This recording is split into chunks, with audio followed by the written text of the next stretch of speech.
The maitre d' spotted me the second we stepped into Le Mars, the most elite French spot in town. I saw recognition flash in his eyes, but he didn't let it show. "Good evening," my sister Diana said in that haughty tone she'd perfected. "Walker, party of 4. I lagged a few steps behind, observing the usual parade. My parents and sister putting on a show with their designer outfits, flashy watches, and smug expressions. They hadn't really wanted me here tonight. But for appearance's sake, I was necessary. Can't risk gossip about the eldest Walker daughter skipping her father's birthday dinner. "Follow me," the maitre d' said smoothly, leading us through the refined dining room. I caught subtle nods and glances from the staff, recognition tucked behind professional masks. Diana eyed my plain black dress with a sneer. "Didn't expect you to give up your thrift store look, Sarah. Some of us don't need logos to feel important," I said evenly. "Right," she said, lips curling. "Because rent on a shoebox doesn't leave much for shopping." Mom gave us both a sharp look as we took our seats. "Enough. It's your father's birthday." Dad didn't look up. He was already fixated on the wine list, frowning at the prices. Outrageous markup. I had to hide my grin. He had no idea how much the actual costs were. "Sarah should probably stick to something cheap," Diana whispered theatrically to Mom. "We wouldn't want a scene." Just then our server arrived, Jean-Luc, one of my best team members. I watched as my family barely acknowledged him. "Can you even afford this place?" Diana kept going, flipping through the menu. "Maybe just get a salad." Jean-Luc addressed me directly. "Welcome back, Miss Walker. I apologize. Your usual table was given to another party, but I trust this one will do." Dad nearly spit out his water. Mom's menu slipped from her hand. Diana's smirk vanished in an instant. "It's perfect, thank you, Jean-Luc," I said with a calm smile. "Would you like your usual wine tonight?" he asked like it was nothing. "Yes, please, the 1982 Bordeaux." Dad's face turned white. That bottle was worth more than a month at his golf club. "Sarah," Mom whispered. "What's happening?" I took a sip of water, savoring every second. "Oh," I said casually. "Did I forget to mention? I bought Le Mars 6 months ago. Along with the rest of the group." Diana looked like she'd swallowed her tongue. "But you live in that tiny place. You shop at, like, regular stores." "I do. Because I don't need to prove anything with labels or square footage." Jean-Luc returned with the wine, presenting it with practiced grace.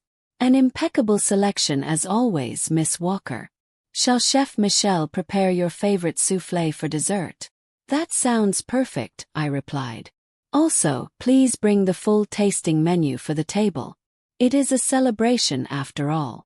As he walked away, a thick silence settled over us, the silence of people realizing they'd spent the evening looking down on the one person who owned the entire place. My phone buzzed. Likely a status update from the London team on our next opening. But it could wait. I had a better show unfolding right here. Dad stared into his water like he wished it were whiskey. Diana was clearly Googling furiously under the table. I just sat back, opened a menu I already knew by heart, and smiled. Because sometimes the sweetest revenge isn't announcing your success. It's letting people choke on it while they're busy mocking you. Things were just starting to get interesting. Course after course arrived, each dish more breathtaking than the last. Chef Michel was clearly pulling out all the stops tonight. My family, meanwhile, sat stiffly, chewing slowly, stunned into silence as the full picture settled in. "So," Dad finally said, his voice tight, "how did all of this come about?" I swirled my Bordeaux and took a slow sip. "Remember that MBA program I wanted to do? The one you refused to fund? You said restaurant management was a waste of time. That I should follow Diana into finance." He shifted in his seat. Diana suddenly found the foie gras more compelling than the conversation. "Well," I said, "turns out high-end hospitality needed a shake-up. I built a company that now runs 32 restaurants across 3 continents." Mom's fork dropped to her plate with a clink. 32, I repeated. Including Le Cirque in New York, Lame One in Paris, and that little London spot you were so proud to get a table at for your anniversary. Diana flushed. So that's why they seated us right away when I mentioned our name. Exactly, I said with a pleasant smile. Although you might want to be nicer to the staff next time. They report everything. Jean-Luc arrived with the next dish. Pan-seared scallops that weren't on any printed menu. Chef Michel's latest experiment, he said. He'd love your feedback before adding it to the seasonal menu. I caught Dad watching me like he was doing mental math. The same man who once told me I was wasting my future playing around with food when I could be making deals in his firm. We open in London next month, I said casually, tasting the scallop. Already booked through the end of the quarter. London, Mom echoed stunned. But last summer, you said you couldn't afford to come with us on the trip. I was there, I replied. Overseeing construction. I stayed in my own penthouse instead of the hotel. Diana's phone buzzed. Judging by her face, word was spreading fast. Someone must have recognized me. So that's why you still live in that tiny apartment, she asked. And never wear anything designer. I spend on things that matter, I said. My staff earns top wages. They get healthcare, tuition support. I'm building something with meaning, not just image. Then the sommelier approached, discreet and polished. Ms. Walker, that investment group is here again. They're asking if you'll reconsider their offer. Smiled. Tell them the usual fipe. Not for sale. Dad's hand slipped on his wine glass. Investment group? He asked slowly. Morgan Stanley, I said. They've been trying to buy the company for months. Last offer was 12 times EBITDA. The way his face froze, this from the man who once mocked my business model, was worth more than any payout. Mom leaned in. Honey, why didn't you say anything? We thought you were struggling. Because success doesn't need a spotlight, I said. It's about impact, not image. I looked around the room. I built this with no family backing. No handouts, just vision and grit. Diana's shock shifted into calculation. So, could you maybe help with reservations sometime? Reservations still require planning, I said calmly but firmly. And your name doesn't carry weight anymore.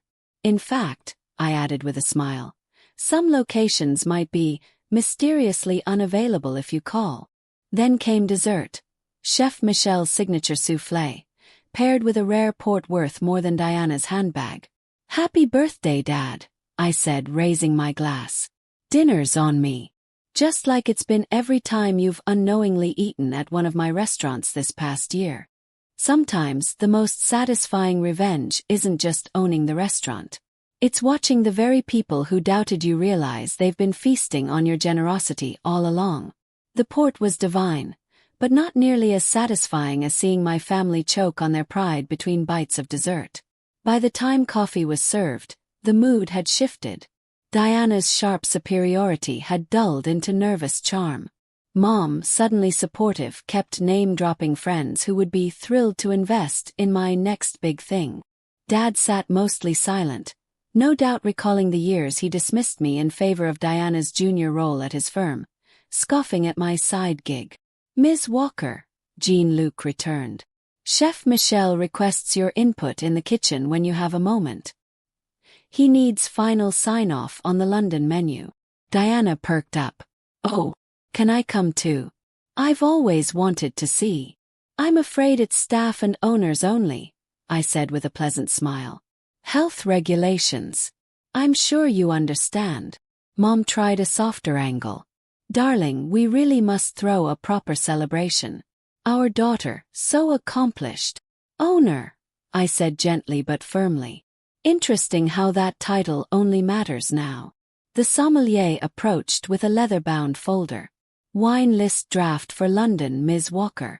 Also, Mr. Thompson called. He'd like updates on Tokyo. Dad blinked. Tokyo. Spring launch, I said simply. Though Diana can tell you all about it. She tried to drop the family name at my Paris restaurant last month. Diana's cheeks flushed. I didn't think the staff would. Tell me. Cut in. They always do. Every name drop. Every insult. Every time someone complains about prices while pretending they belong. I hear it all. I rose and straightened the hem of my inexpensive black dress, actually a bespoke piece by a Parisian designer no one in the room would recognize. Now, if you'll excuse me, I have a chef waiting. But it's your father's birthday, Mom said, her voice fragile. And I paid for dinner, I said calmly. Just like every other meal you've eaten in one of my restaurants this year. I nodded to Jean-Luc. Please ensure they're taken care of. Add the standard service charge. Diana gasped. Wait, our bill. Of course, I said without malice. Owning the place doesn't mean handing out favors. That's not good business. Right, Dad. In the kitchen, Chef Michel welcomed me with his usual warmth, laying out a series of tasting plates for final approval. Through the glass partition, I could see my family, huddled, uncertain, suddenly small in a space they no longer commanded. My phone buzzed. A message from Diana. I'm sorry. For everything. For how we treated you. From Mom, we were wrong. You deserve more. And finally from Dad. I see it now. The vision. The strength. Can we talk? I responded to all three with a single line. Reservations required. 3-month wait. No exceptions. Then I turned back to the dishes in front of me. Flavors crafted with care. The blueprint of an empire forged in silence. That night, I returned to my so-called tiny apartment. In truth, the penthouse spanning the top floor of a restored Art Deco building. Sparsely furnished. Intentional. Just the way I liked it. A framed article caught my eye near the entryway. Anonymous buyer resurrects failing bistro into global culinary force. Anonymous. Dismissed. Unstoppable. I picked up my phone and sent one final message. Next time you look down on someone, remember, they might own the ground beneath your feet. Then I opened my laptop and pulled up the final design plans for Tokyo. Because real success isn't about revenge. It's about momentum. About building, rising, thriving whether they notice or not. And sometimes, the most delicious thing you'll ever taste is the moment they realize they've been dining in your legacy all along.